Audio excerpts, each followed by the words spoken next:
बात बिल्कुल सादा सी थी। एक ग्राहक ने ऑडी बुक कराई, 1 करोड़ रुपए दिए और इंतजार शुरू कर दिया। बस मसला ये था कि गाड़ी नहीं आई, और जब आई तो हिसाब कुछ और ही निकला। अब आप सोच रहे होंगे कि आम सी बात है, इंपोर्ट में डिलेज हो जाते हैं, लेकिन यहाँ कहानी कुछ और थी। दरअसल जिस कंपनी से गाड़ी ली जा रही थी वो ऑडी पाकिस्तान थी, मगर जब मामला अदालत में पहुंचा तो कंपनी का नाम, उसकी कानूनी हैसियत, सब कुछ बहस का हिस्सा बन गया। इस वीडियो में आप देखेंगे कि एक आम सी गाड़ी की बुकिंग कैसे कानूनी तनाज़े में बदली, कंपनी के डिवैल्यूएशन क्लॉज ने खरीदार के लिए मसला क्यों पैदा किया, ऑडी पाकिस्तान दरअसल है क्या, और इस नाम के पीछे कौन सी कंपनी काम कर रही है, किस तरह सोशल मीडिया कैंपेन ने ऑडी जैसे एक बड़े ब्रांड को प्रेशर में डाल दिया। ये वीडियो एक ऐसी केस स्टडी है जिसमें हम देखेंगे कि कारोबार जब अनाह के साथ चले तो नुकसान किसका होता है। कहानी शुरू होती है मई 2022 से। लाहौर के एक रिहायशी नईम अफजल ने फैसला किया कि अब वक्त आ गया है एक इलेक्ट्रिक ऑडी ई-ट्रॉन 50 क्वार्टरो लेने का। वो लिबर्टी चौक के करीब अस्करी टावर में वाक़े ऑडी के शोरूम गए, जहां नुमाइंदे ने बताया कि गाड़ी मंगवाई जा सकती है, बस बुकिंग के लिए एडवांस देना होगा। 16 मई को नईम अफजल ने 1,03,29,000 रुपए जमा करवाए। गाड़ी का रंग तय हुआ मैनहट्टन ग्रे, अदायगी बैंक के जरिए हुई। Pay order Premier Systems Private Limited के नाम पर था, और जो ऑफर लेटर मिला उस पर ऑडी पाकिस्तान की ब्रांडिंग थी। सब कुछ आम और मामूल के मुताबिक लग रहा था, लेकिन वक्त मामूल का नहीं था। बुकिंग के सिर्फ 3 दिन बाद हुकूमत ने ऐलान किया कि मुल्क के डॉलर तेजी से खत्म हो रहे हैं। स्टेट बैंक के ज़खायर खतरनाक हद तक कम थे और मीडिया में डिफॉल्ट की खबरें चल रही थी। हुकूमत ने फौरी तौर पर फैसला किया कि तमाम गैर जरूरी दरामदात बंद, और फहरिस्त में लग्जरी गाड़ियां दूसरे नंबर पर थीं। ऑडी के मुताबिक गाड़ी 30 से 32 हफ्तों में पहुंचनी थी, मगर अब ये महज एक अंदाजा रह गया था। डॉलर महंगा हुआ, रुपए की कदर गिरी, और नईम अफजल का 1 करोड़ रुपए का डिपॉजिट प्रीमियर के पास ही रहा, जो गाड़ी की कुल कीमत का तकरीबन 60% था। कंपनी के मुताबिक कुल लागत 1,72,00,000 रुपए थी, मगर कीमत यूरो रेट पर मुनहसर थी। चूंकि प्रीमियर ऑडी को यूरो में अदायगी करता है, इसीलिए मुआहदे में एक शर्त थी डिवैल्यूएशन क्लॉज, कि अगर रुपए की कदर गिरे तो फर्क खरीदार अदा करेगा। जुलाई 2023 में, यानी बुकिंग के 76 हफ्तों बाद, प्रीमियर ने कहा कि अगर रंग ग्रे से ब्लैक कर दे तो गाड़ी दिसंबर तक आ सकती है। नईम अफजल ने हामी भर ली। 4 दिसंबर को कंपनी ने नया तखमीना भेजा और यही कहानी का रुख बदल गया। डिवैल्यूएशन के चार्जेस तवक्को से कहीं ज्यादा थे। नईम अफजल के मुताबिक कंपनी ने ये चार्जेस सिर्फ बाकी रकम पर नहीं, बल्कि उस 1 करोड़ रुपए के एडवांस पर भी लगा दिए जो वो पहले ही दे चुका था, और यूं एक सादा सी खरीदारी अब एक तनाज़े में बदल चुकी थी।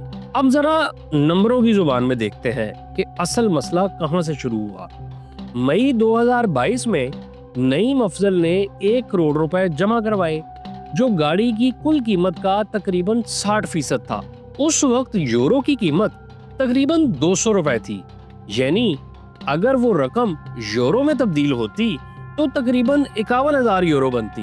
कंपनी के मुताबिक गाड़ी की कुल कीमत, जिसमें ड्यूटी और टैक्सेस भी शामिल थे, तकरीबन 1,72,00,000 रुपए बनती थी, जो उस वक्त के रेट के हिसाब से 85,000 यूरो के करीब थी। यानी बाकी रकम तकरीबन 34,000 यूरो या 72 लाख रुपए बाद में अदा होनी थी। मसला यहाँ से शुरू हुआ जब दिसंबर 2023 आया और गाड़ी पहुँचने के करीब थी। तब यूरो का रेट बढ़कर 311 रुपए हो चुका था, यानी वही रकम जो पहले 72 लाख रुपए बनती थी अब तकरीबन 1 करोड़ 6 लाख रुपए के बराबर थी। फिर कंपनी ने नया प्राइस एस्टीमेट भेजा, जिसमें मजीद 22 लाख रुपए के इजाफी टैक्सेस और ड्यूटी चार्जेस शामिल थे। यूं गाड़ी की मजमूई कीमत 1 करोड़ 72 लाख रुपए से बढ़कर 2 करोड़ 21 लाख रुपए हो गई। नईम अफजल के ख्याल में وہ چونکہ پہلے ہی 1 کروڑ 3 لاکھ روپے دے چکے تھے، اب انہیں صرف 1 کروڑ 29 لاکھ روپے ادا کرنے تھے، مگر کمپنی کے مطابق ابھی 1 کروڑ 70 لاکھ روپے باقی تھے، یعنی تقریباً 50 لاکھ روپے کا فرق۔ اس سب میں کمپنی کی منطق کیا تھی؟ کمپنی کے مطابق وہ 1 کروڑ روپے ادائیگی نہیں بلکہ صرف ڈپازٹ تھے، یعنی گاڑی بک کرانے کے لیے رقم ہمارے پاس کھڑی کر دیں، باقی حساب گاڑی پہنچنے پر دیکھا جائے گا۔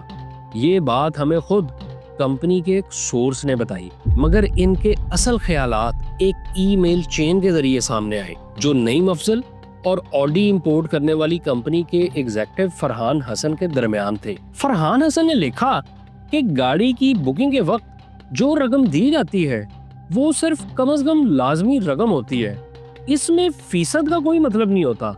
جب گاڑی پہنچتی ہے تو اس وقت کے کسٹمز، ٹیکسز اور ایکسچینج ریٹ کے مطابق نیا حساب بنتا ہے۔ اگر شرح بڑھے تو گاہک دے گا، اگر کم ہو تو ہم واپس کر دیں گے۔ یعنی کمپنی کے مطابق وہ 1 کروڑ روپے صرف روپے کی موجودہ قدر میں ادا کیے گئے تھے، نہ وہ یورو ریٹ سے محفوظ تھے نہ مہنگائی سے۔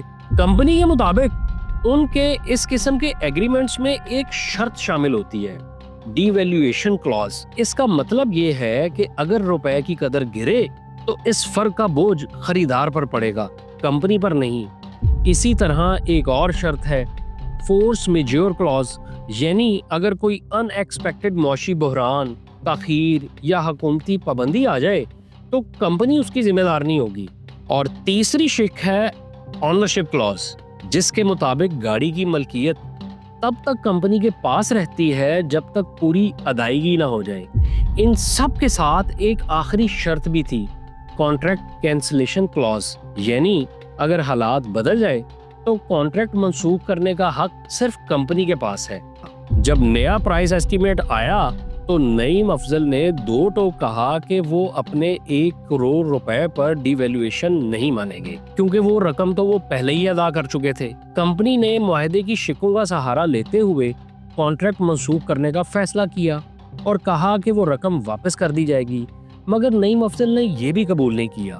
ان کا کہنا تھا اگر وہی رقم صرف بینک میں رکھی جاتی تو اب اس کی مالیت کم از کم 1 کروڑ 25 لاکھ روپے ہوتی۔ اس لیے انہوں نے کانٹریکٹ کی منسوخی کے خلاف عدالت سے رجوع کیا اور ایک سٹے آرڈر حاصل کر لیا۔ فی الحال یہ کیس عدالت میں زیر سماعت ہے اور یہ فیصلہ ہونا ابھی باقی ہے کہ قانونی طور پر حق کس کا ہے، گاہک کا یا کمپنی کا۔ لیکن کہانی یہاں ختم نہیں ہوتی۔ اصل موڑ تو تب آیا جب کیس عدالت تک پہنچا۔ کمپنی کے لیے پریشانی کی اصل وجہ مقدمہ نہیں تھی، بلکہ وہ چیز تھی جو اس کے بعد ہونی تھی۔ کیس دائر ہوا تو ایک بڑی ان ایکسپیکٹڈ سی ریئلٹی سامنے آئی کہ پاکستان میں آڈی پاکستان نامی کوئی کمپنی موجود ہی نہیں۔ اصل میں جس کمپنی سے نعیم افضل نے لین دین کیا تھا وہ تھی پریمیئر سسٹم پرائیویٹ لمیٹڈ، یعنی آڈی پاکستان دراصل ایک برانڈ نیم تھا، کوئی رجسٹرڈ کمپنی نہیں۔ اب نعیم افضل صرف عدالت نہیں بلکہ سوشل میڈیا پر بھی میدان میں آ گئے۔ انہوں نے وائس آف کسٹمرز جیسے گروپس میں اپنے ایکسپیرینس شیئر کرنا شروع کر دیے، پوسٹ تیزی سے وائرل ہوئیں۔ پھر انہوں نے ای میل کے ذریعے آڈی اے جی جرمنی سے بھی کانٹیکٹ کیا، مگر وہاں سے کوئی جواب نہیں آیا۔ چند دن بعد وہ ٹویٹر یعنی ایکس پر گئے اور براہ راست آڈی جرمنی کو ٹیگ کر کے لکھنا شروع کیا کہ وہ آڈی پاکستان اور آڈی اے جی دونوں کے خلاف پاکستان میں کارروائی کر رہے ہیں۔ اسی دوران جرمنی سے جواب آ گیا۔ آڈی اے جی نے وضاحت کی کہ پاکستان میں ان کے لوکل پارٹنر بالکل ایک الگ ادارہ ہے جنہیں صرف برانڈ استعمال کرنے کا حق دیا گیا ہے، یعنی آڈی کا ماڈل دنیا کے دیگر ممالک جیسا ہی تھا، جہاں وہ خود کاروبار نہیں کرتے بلکہ ایک لوکل امپورٹر کے ذریعے برانڈ پریزنس قائم رکھتے ہیں۔ پاکستان میں یہ کردار پریمیئر سسٹمز کے پاس تھا۔ نعیم افضل کا کہنا تھا کہ پریمیئر سسٹمز خود کو آڈی پاکستان ظاہر کر کے ایک ایسا تاثر دے رہی تھی کہ جیسے وہ یعنی نعیم افضل براہ راست جرمن کمپنی آڈی اے جی سے ڈیل کر رہے ہوں، حالانکہ حقیقت میں وہ صرف ایک لوکل امپورٹر سے ڈیل کر رہے تھے۔ نعیم افضل نے اور ایگزامپلز بھی دی، جیسے مرسیڈیز کی Shahnawaz Motors, B M W کی دیوان موٹرز और लोकल असेंबलर्स जैसे टोयोटा, इंडस मोटर्स या होंडा एटलस, जिन सब के नाम वाजे करते हैं कि वो बिल्कुल अलग कंपनीज या इदारे हैं। सिर्फ सुजुकी ऐसी कंपनी है जो सुजुकी पाकिस्तान के नाम से चलती है, क्योंकि इसकी मलकियत बराह रास्त जापान में मौजूद कंपनी के पास है। नईम अफजल ने इसी फर्क को अपनी कैंपेन का फोकस पॉइंट बना लिया। मुमकिन है वो पहले से जानते हों कि ऑडी पाकिस्तान सिर्फ एक ब्रांड नेम है, मगर अब उन्होंने ये बात खुलकर कंपनी के खिलाफ हथियार के तौर पर इस्तेमाल की। कारोबार के लिए सबसे खतरनाक चीज़ एक विजिलेंट ग्राहक होता है, और नईम अफजल भी कमोबेश ऐसे ही ग्राहक साबित हुए जो अदालत और सोशल मीडिया तक पहुंच गए। ज़्यादातर कंपनीज ऐसे कस्टमर्स को नज़रअंदाज कर देती हैं, यानी कंपनीज या तो खामोशी से कोई दरमियानी रास्ता निकालने की कोशिश करती हैं या कभी बस खामोश रहना ही बेहतर समझती हैं, और अगर मामला हाथ से निकल जाए तो एक मुहज़्ज़ब सा कानूनी बयान जारी कर देती हैं जिसमें हर लाइन में लिखा होता है कि हम मामला अदालत में ले जा रहे हैं। मगर प्रीमियर ने ऐसा कुछ नहीं किया, बल्कि उन्होंने अपने ग्राहक के साथ एक सीधा कानूनी जंग का रास्ता खोल दिया। पहला कदम था एक डेफेमेशन नोटिस, जिसमें कहा गया कि नईम अफजल फौरी तौर पर अपनी बातें बंद करें और हर्जाना अदा करें। नईम अफजल के वकील ने भी फौरन जवाबी नोटिस भेज दिया। ऐसे नोटिस आम तौर पर दबाव डालने का नफसियाती हरबा होते हैं। असल मकसद अदालत नहीं, बल्कि तासुर देना होता है कि हम कानूनी कार्रवाई कर रहे हैं, अब फैसला अदालत करेगी। अक्सर कंपनीज यहाँ रुक जाती हैं, बस एक बयान जारी करके खुद को महफूज कर लेती हैं। मगर प्रीमियर ने यहीं रुकने की बजाय अगला और कहीं ज्यादा खतरनाक कदम उठाया। प्रीमियर ने नईम अफजल के खिलाफ क्रिमिनल डेफेमेशन का मुकदमा दायर कर दिया। केस दायर हुआ कराची में। हालांकि नईम अफजल लाहौर के रिहायशी थे और गाड़ी की डीलिंग भी लाहौर में ही हुई थी, यानी ऐसा लग रहा था जैसे मकसद इंसाफ नहीं बल्कि तकाना हो। पाकिस्तान में सहाफ़ी और कानूनी माहिरीन अच्छी तरह जानते हैं कि ऐसे हरबे अक्सर प्रेशर टूल के तौर पर इस्तेमाल होते हैं, क्योंकि फौजदारी मुकदमा लगते ही मुलजिम को खुद अदालत में पेश होना पड़ता है, जबकि शिकायत कुनंदा को नहीं। यूं कानून सजा से पहले ही सजा बन जाता है। मार्च 2025 में अदालत ने इनके अरेस्ट वारंट भी जारी कर दिए, जो कि रूटीन कार्रवाई थी, मगर जाहिर है असर बहुत बड़ा था। अब नईम अफजल एक ऐसी जंग में आ चुके थे जहां सिर्फ रकम नहीं बल्कि इज्जत भी दांव पर लगी हुई थी। नईम अफजल ने खामोश रहने की बजाय जवाबी कार्रवाई का फैसला किया। उन्होंने प्रीमियर के ओहदेदारों के खिलाफ जालसाजी और धोखाधड़ी के फौजदारी मुकदमात दर्ज कर दिए।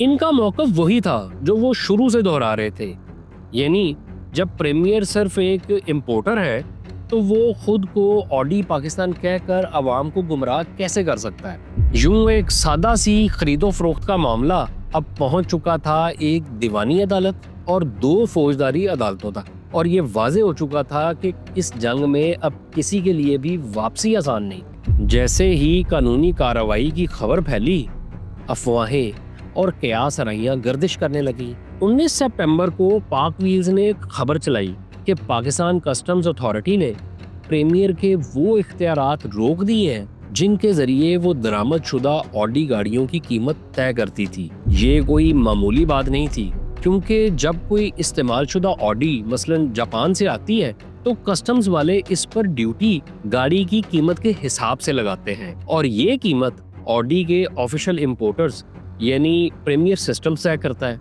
मर्सिडीज के लिए ये राइट शाहनवाज के पास है, BMW के लिए दीवान मोटर्स के पास। ये कंपनीज आम तौर पर कीमत थोड़ी ज्यादा रखती हैं ताकि लोग सीधा बाहर से गाड़ी मंगवाने की बजाय इन्हीं के जरिए गाड़ियां खरीदें। खैर, ये खबर सामने आते ही सोशल मीडिया पर हलचल मच गई। लोगों ने कहना शुरू कर दिया कि शायद प्रीमियर और ऑडी के दरमियान कोई मसला हो गया है और ऑडी इनसे इंपोर्टर का स्टेटस वापस ले सकती है। ऑडी रखने वाले अलग परेशान हो गए कि अगर प्रीमियर बंद हो गया तो इनकी वारंटी और सर्विस का क्या होगा।